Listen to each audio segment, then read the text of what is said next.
ක්‍රිස්තුස් වහන්සේ තුළම ප්‍රේමවන්ත සහෝදර සහෝදරිනි, අද දවස ආරම්භ කරද්දී සංවිධානන් වහන්සේ අපිට ඉතාමත් බලගතු වචනයක් දෙනවා. අපිව ශක්තිමත් කරන වචනයක් උන්වහන්සේ දෙනවා.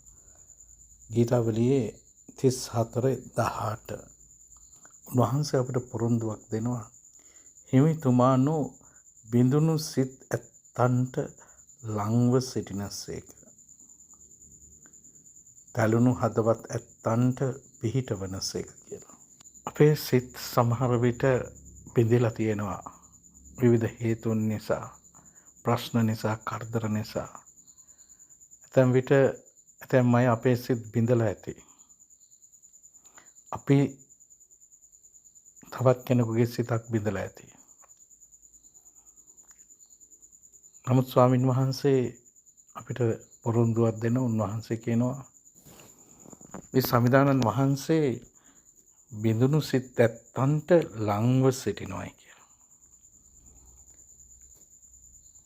දැන් කෙනෙක්ගේ සිතක් බිඳුනාම, කෙනෙක් අසරණ වුණාම අපි දකින දෙයක් තමයි හුඟක් අය ඒ කෙනාගෙන් ඈත් වෙනවා. ටික ටික ඈත් වෙනවා. පුළුවන් කාලේ ගොඩාක් ලං වෙලා ඉන්නවා. නැති බැරි වුණාම ඈත් වෙනවා. සමහරට වචනකින්වත් හොයලා බලන්නේ නැහැ. නමුත් ස්වාමින් වහන්සේ අපිට කියනවා හිමිතුමානෝ බිඳුණු සිත් ඇත්තන්ට ලංව සිටිනසේක. තැළුණු හදවත් ඇත්තන්ට පිහිටවනසේක කියලා. ඉතින් මේ ලෝකේ මිනිස්සු කෙරෙහි අපිට විශ්වාසය තියලා වැඩක් නැහැ. මොකද දෙවියන් වහන්සේ කෙරෙහි තමයි, සංවිධානන් වහන්සේ කෙරෙහි තමයි අපේ විශ්වාසය තබන්නට ඕනේ. මොකද උන්වහන්සේ කවදාත් අපේ හිත බෙදන්නේ නැහැ. උන්වහන්සේ වෙනුවට බිඳිච්ච සිතකට සුවය දෙනවා, සැනසීම දෙනවා, සහනය දෙනවා. ඉතින් මේ මොහොත වන විට ඔබේ සිතත් බිඳලා ඇති.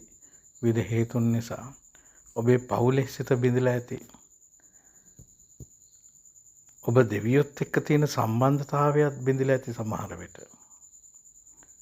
නමුත් ස්වාමින් වහන්සේ ඔබව අත්හරින්නේ නැහැ. උන්වහන්සේ ඔබට ලං වෙලා ඉන්නවා. මේ වචනය අද දවසේ අයිති කරගෙන ඒ තුල ශක්තිමත් වන්න.